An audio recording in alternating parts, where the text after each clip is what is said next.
राम राम। आप देख रहे हैं प्रदेश का नंबर 1 और सबसे भरोसेमंद news channel India news Haryana. मैं हूं आपके साथ पराग गुप्ता। हरियाणा की सियासत में आजकल अलग ही शोर सुनाई दे रहा है। सत्ता पक्ष और विपक्ष के बीच जुबानी जंग के जरिए जमकर वार पलटवार हो रहा है। मुद्दा चाहे जो भी हो, विपक्ष सरकार को घेरने में पीछे नहीं रहता। हरियाणा के विधानसभा चुनाव में अब ज्यादा वक्त नहीं बचा है।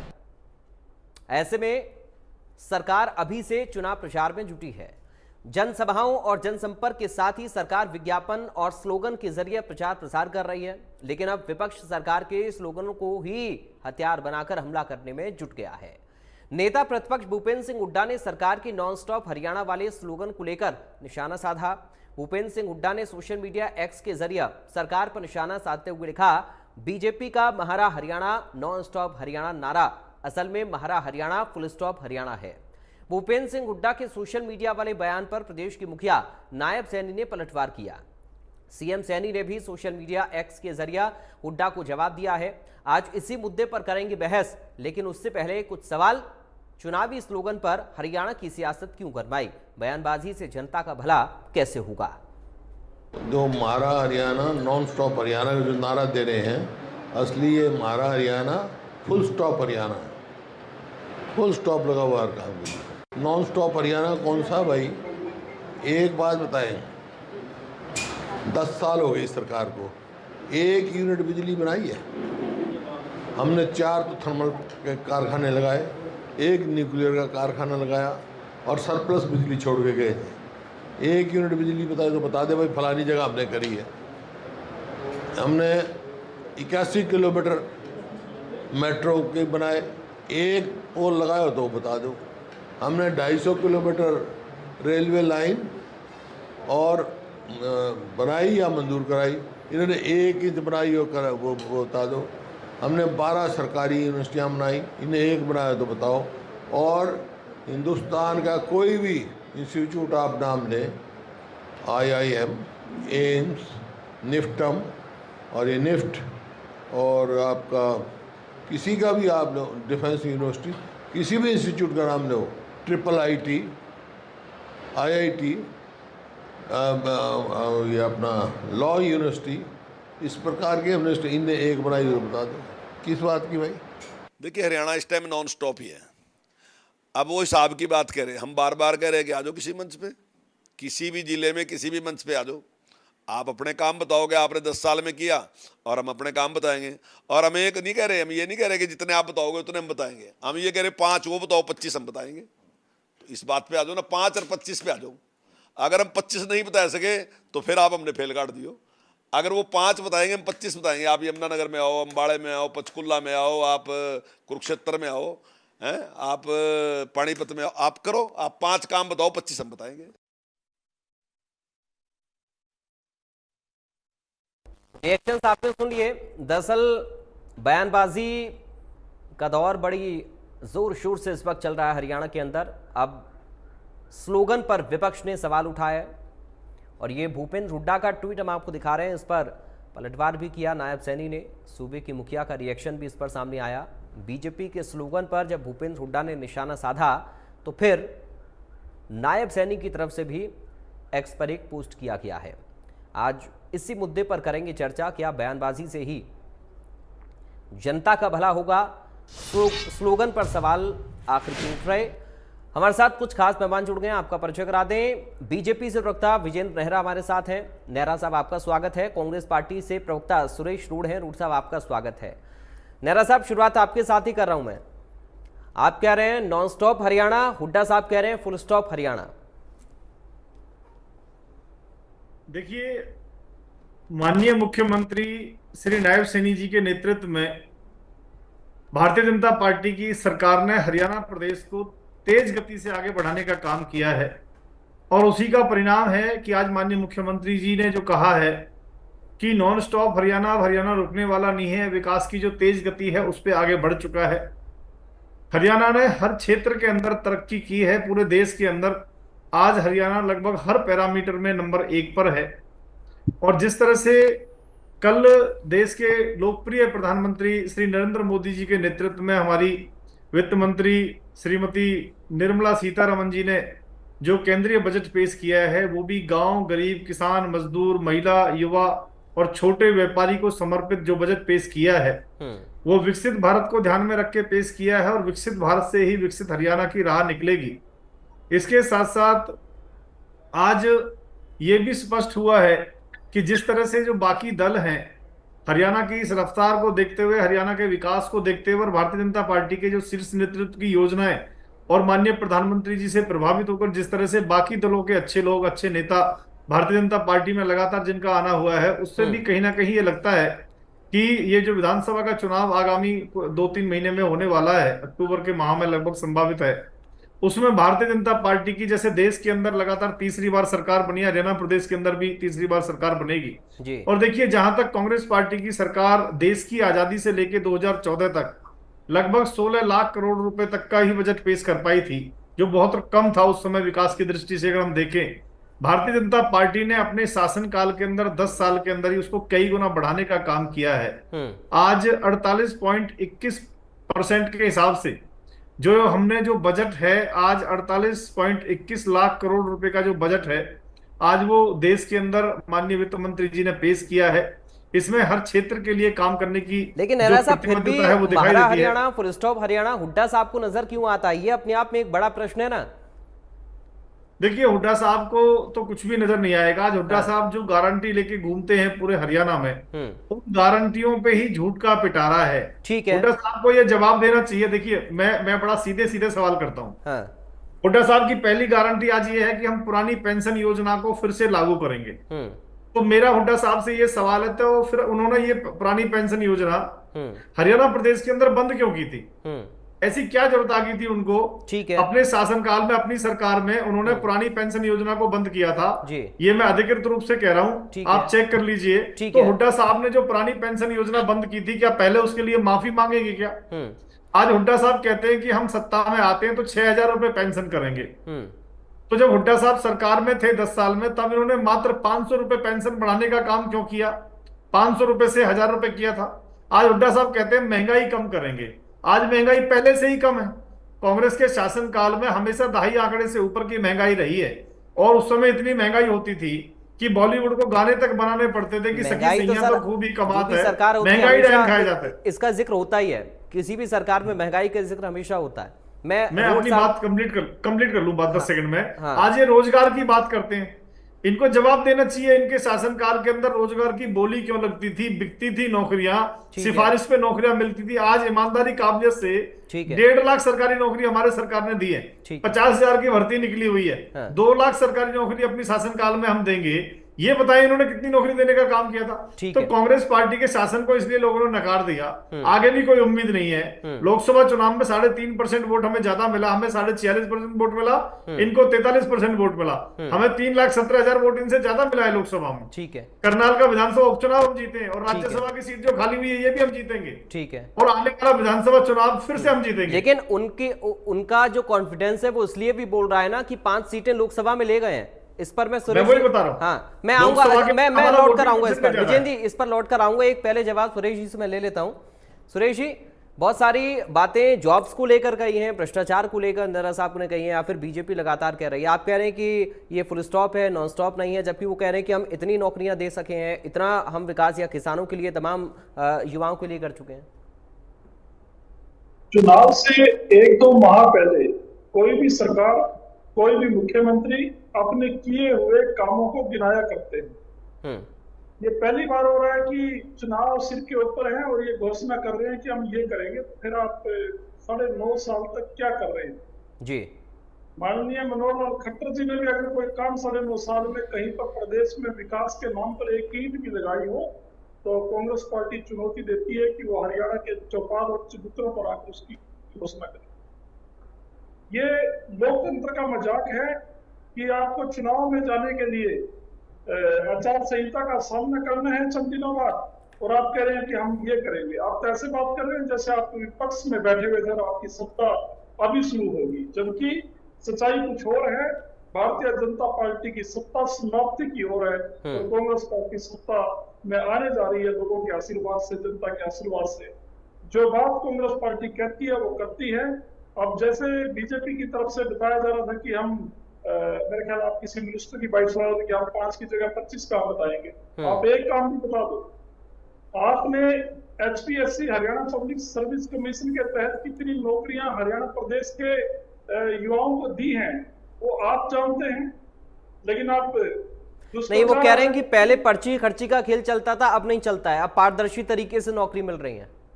नहीं, पारदर्शी तरीके से कैसे होगी? यहाँ पर 80% युवाओं को हरियाणा के बाहर के युवाओं को लगाया गया है और हरियाणा के युवा 80% इग्नोर किए गए हैं। ये कैसी पारदर्शिता है?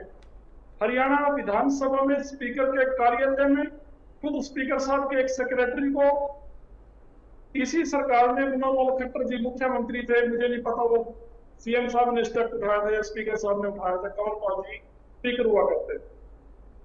वीडियो या ऑडियो का सबूत मिलने पर एक चतुर्थ श्रेणी के कर्मचारी को पक्का करने की एवज में खुद स्पीकर महोदय के सेक्रेटरी या स्टाफ मेंबर या PA एक तरह से गुनाहगार साबित हुए थे, उनको वहां से हटाया गया। अच्छा सुरेश जी, मैं बीच में रोककर आपको 2 सवाल मेरे इसमें एड ऑन आप कर लीजिए। एक तो ये कि चुनाव से ठीक पहले जब तक आचार संहिता नहीं लग जाती है तब तक तो सरकार को पूरा अधिकार है, वो काम कर सकती है, कोई भी स्कीम ला सकती है, योजनाएं ला सकती है। ऐसा तो कहीं लिखा नहीं है कि आप काम नहीं कर सकते हैं, आप चुनाव नजदीक है तो आप कोई योजनाएं नहीं लाएंगे। दूसरा ये भी है, क्या स्लोगन के जरिए, दूसरा ये भी है सर, क्या स्लोगन पर निशाना साधकर ही आप लोग हरियाणा को साध पाएंगे विधानसभा में? बात पूरी होने दीजिएगा, मैं एक बात और कहना चाहता हूँ, एक मिनट में कंक्लूड करता हूँ। मैं ये कहना चाह रहा हूँ 2022 में जैसे हमने अग्निवीर योजना को लागू किया, 2026 में इनके अनुसार ही 4 साल बाद ही अग्निवीर रिटायरमेंट लेके आएगा जी। ये कह रहे हम माइनिंग गार्ड, फॉरेस्ट गार्ड और होम गार्ड में रिजर्वेशन करेंगे 2026 तक। आप थोड़ी हो यहाँ पर। और एक बात और बड़ी जिम्मेदारी से कह रहा हूँ, स्थायी फौज का जवान जब स्थायी भर्ती में 15-16 साल नौकरी करने के बाद घर आता था तो उस एक्स मिलिट्री मैन का कोटा हर जगह था, चाहे वो DDA के प्लॉट हो दिल्ली में, चाहे हरियाणा में हुडा के प्लॉट हो, या पंजाब में पंजाब की हाउसिंग कमेटी के प्लॉट हो, कहीं भी पूरे देश में एक्स मिलिट्री मैन का कोटा निर्धारित था पूर्ववर्ती सरकारों के द्वारा। और मैं राजनीति से कुछ कर ये बात मैं बताता हूँ, सिर्फ कांग्रेस सरकार में नहीं, हर सरकार में था। और जब पुलिस, हरियाणा पुलिस में उसके लिए रिजर्वेशन थी, जब वो पुलिस में फौज का जवान भर्ती होता था तो पुलिस के जवान में उसको फौजी साहब कह के बुलाते थे, उसका मान और सम्मान अलग होता था। और ये कह रहे हम होमगार्ड में भर्ती करेंगे, तो ये आदमी वीर को रिटायरमेंट के बाद भी किस तरीके से अपमानित कर रहे हैं। ठीक है, चलिए मैं इस पर आऊंगा, जवाब दे लूंगा। मैंने जो 2 सवाल पूछे उस पर भी आप बोल लीजिए सर। रोड साहब, मैंने जो 2 सवाल पूछे उस पर 9.5 साल में कितने माइनिंग, फॉरेस्ट। ठीक है सर, इस पर आऊंगा सर। मुद्दे तो आपके पास बहुत होंगे, आप कम नहीं, पूरी लिस्ट लेकर बैठे होंगे ना, मुद्दे तो हम आगे भी उठाएंगे, लेकिन मैंने जो 2 सवाल पूछे उस पर भी तो बोलिए सर। रोड साहब, पूछ रहे हैं आप? हाँ, चुनाव से पहले ऐसा तो नहीं है ना कि स्कीम लाना बंद कर देगी सरकार, काम तो करेगी जब तक आचार संहिता नहीं लगेगी। और दूसरा, क्या स्लोगन के बहाने ही बस निशाना साधते रहेंगे? आप लोगों की प्लानिंग क्या है फिर? अगर फुल स्टॉप की बात कर रहे हैं तो आप कैसे उसको नॉन स्टॉप बनाएंगे फिर? बिल्कुल, सरकार काम करती है, अपने किए हुए कामों का जो उन्होंने अमली जामा पहनाया है उसका एक तरह से लेखा जोखा देश और प्रदेश की जनता को सरकारें दिया। वही तो बीजेपी सरकार कर रही है अभी। घोषणा ही नहीं हुआ करती। ये तो घोषणा कर रहे हैं कि हम ये करेंगे 2026 में। आपकी सरकार में आप अग्निवीर को कह रहे हैं कि 2026 में हम आपको फॉरेस्ट गार्ड भर्ती करेंगे। अरे आपने सभी 9 साल में एक भी फॉरेस्ट गार्ड भर्ती नहीं किया, आप 2026 की बात कर रहे हो, प्रदेश की जनता का क्यों अपमान कर रहे हो? ठीक है, इनकी बात में कहीं मुंह सिर पैर है। ठीक है, 26 की घोषणा कर रहे हैं। ठीक है विजय नेहरा जी, सवाल ये कि वो आपको घोषणावीर साबित कर रहे हैं, आप कह रहे हैं सिर्फ घोषणाएं कर रहे हैं। ठीक है, रोड साहब जवाब ले लेते हैं नेहरा साहब से अब। ठीक है, ठीक है नेहरा साहब, सिर्फ घोषणाएं, पूरी घोषणाएं। देखिए कांग्रेस पार्टी, ठीक है, आप सुन लेते हैं ना, आप सुन लेते हैं रोड साहब, जवाब ले लेते हैं। जवाब देखिए, भारतीय जनता पार्टी जो काम करती है, जो घोषणा करती है, उसको पूरा करती है। जिस कार्यक्रम का, जिस भी काम का, जो भी हम भूमि पूजन शिलान्यास करते हैं उसका उद्घाटन भी हम ही करते हैं, चाहे देश की बात हो या हरियाणा प्रदेश की बात हो। मैं उदाहरण के तौर पे अगर आपको बताऊं, KGP और KMP ये कांग्रेस पार्टी ने अपने शासनकाल में शुरू किए थे, 10 साल में इसको नहीं बना पाए, बारिश के कारण उनकी मिट्टी भी बह गई थी। उन KGP KMP को आकर के कंप्लीट हमारी सरकार ने किया। दिल्ली से लेकर के फरीदाबाद बल्लभगढ़ तक की मेट्रो की घोषणा ये करके गए थे, उसको पूरा नहीं कर पाए। हमारी सरकार ने उसका पैसे जारी किया, उसको पूरा हमारी सरकार ने काम किया। इन्होंने ईएसआई मेडिकल सेंटर की घोषणा की थी, उसको बना नहीं पाए, उसको हमारी सरकार ने पूरा किया। नल्लड़ मेडिकल कॉलेज की इन्होंने घोषणा की थी, उसको बना नहीं पाए, उसको हमारी सरकार ने पूरा किया। जो भी काम इन्होंने अधूरे छोड़े थे या नहीं कर पाए थे, उसको हमारी सरकार ने तो क्या आप नेहरा साहब ये कहना चाह रहे हैं कि जिस फुल स्टॉप की बात हुड्डा साहब कर रहे हैं वो तो उनके काल में लगा था, उनके शासनकाल में, आपने उसको नॉन स्टॉप बनाया? देखिए, मैं यहाँ कांग्रेस के प्रवक्ता को चैलेंज देता हूं कि एक भी काम बता दीजिए जिसकी हमने भूमि पूजन शिलान्यास किया हो और हम पूरा नहीं कर पाए, और मैंने 10 काम उनको गिनवा दिए हैं। ये मैं बता रहा हूँ, झूठ का पिलंदा है। 2 बार जनता रिजेक्ट कर चुकी है, तीसरी बार ये फिर से रिजेक्ट होंगे। रोड साहब, ये जो फुल स्टॉप हुड्डा साहब ने लगाया है, उसी फुल स्टॉप को नेहरा साहब आपके शासनकाल में लगा रहे हैं और कह रहे हैं कि उसी को आगे बढ़ाया हमने, जो कहा वो करके दिखाया, और आप जो नहीं कर पाए वो भी हमने कर दिया। फिर यहाँ पर फुल स्टॉप कैसे लगा? एक काम बता दीजिए जो हमने नहीं किया हो, बताइए। रोड साहब, मैं बताता हूँ, अब सुनिएगा। कुरुक्षेत्र में श्री कृष्ण आयुर्वेदिक कॉलेज, उसको यूनिवर्सिटी हमारे टाइम से चल रही थी, आज भी चल रही है वो कॉलेज, कांग्रेस के टाइम से। उसको इन्होंने आयुर्वेदिक यानी आयुष यूनिवर्सिटी बनाने के लिए 105 एकड़ थानेश्वर विधानसभा क्षेत्र के पत्तूपर गांव की जमीन एक्वायर की 2016 में। और एक रूल होता है कि हम कही है कि ना लगा पाओ, किसी भी कारण से उस जमीन पर में उल्टी चली जाती है।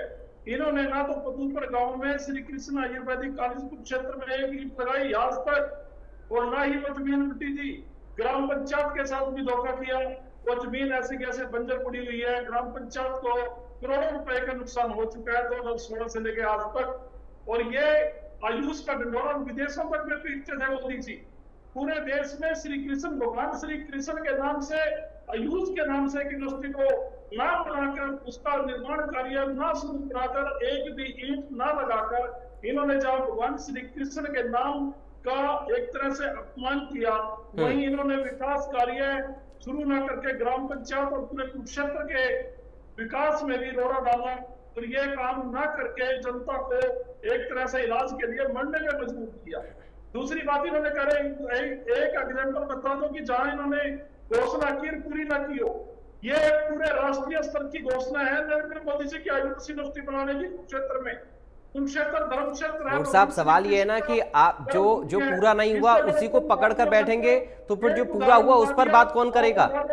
सारी घोषणाएं की हैं। रोड साहब, देखिए, आपके शासनकाल में भी कुछ ऐसी चीजें रही जो आप पूरा नहीं कर पाए, कुछ आपने पूरा किया, वही बीजेपी की शासनकाल में है। लेकिन अगर हम ऐसी योजना, हम ऐसी स्कीम को पकड़कर बैठे जो पूरा नहीं हो पाई है, तो जो पूरा हो पाई उन पर बात कैसे होगी? फिर जो बातें बोली, साहब ने जो काम पूरे किए उस सरकार में, उसके बाद एक इंच भी कहीं नहीं लगाई।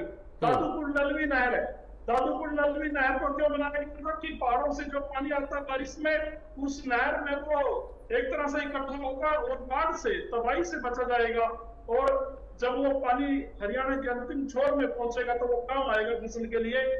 मनोहर लाल खट्टर जी ने जैसे 100 गज के प्लॉट की योजना हुड्डा साहब की चलाई हुई बंद की थी, उसी तर्ज पर इन्होंने दादूपुर नलवी नहर को भी पाटने का काम किया, बंद करने का काम किया, ये शर्मसार करने का काम किया।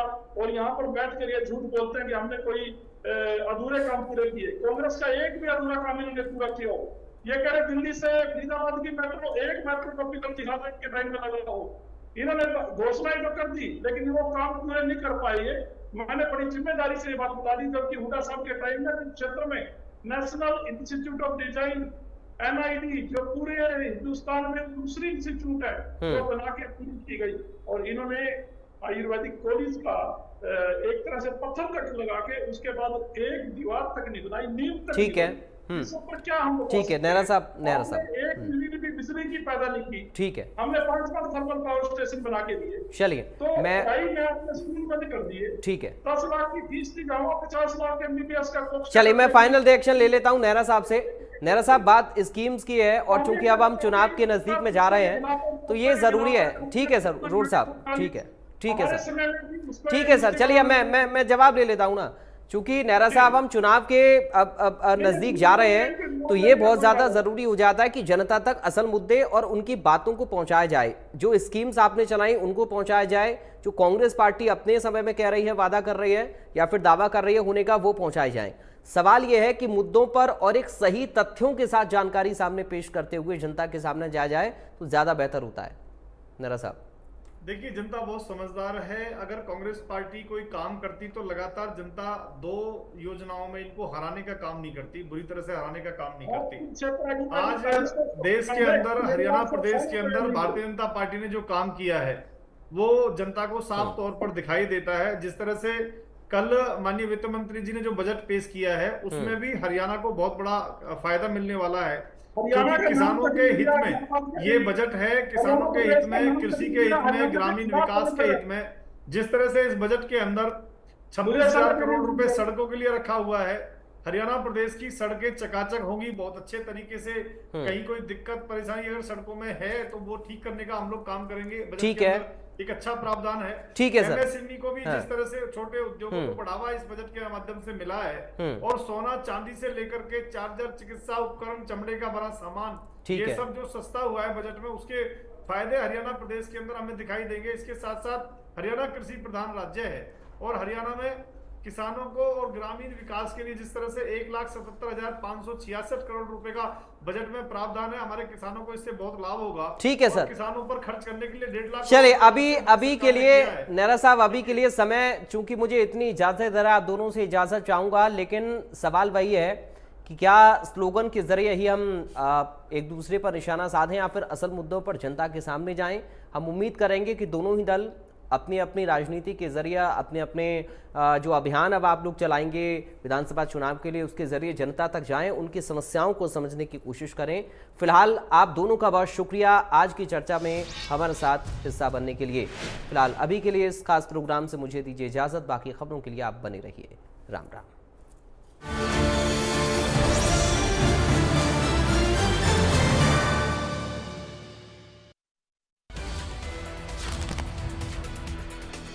और बड़ी जानकारी इस वक्त आपको बता दें, दिल्ली से वित्त मंत्री जेपी दलाल ने मुलाकात की है। प्रदेश बीजेपी चुनाव प्रभारी से मिले हैं जेपी दलाल। धर्मेंद्र प्रधान से कई मुद्दों को लेकर चर्चा हुई है। दिल्ली से बड़ी खबर आपको बता रहे हैं, वित्त मंत्री जेपी दलाल ने मुलाकात की है। ये बड़ी और अहम खबर इस वक्त सामने आ रही है। बड़ी जानकारी इस वक्त मिल रही है, बड़ी खबर आपको बता रही है।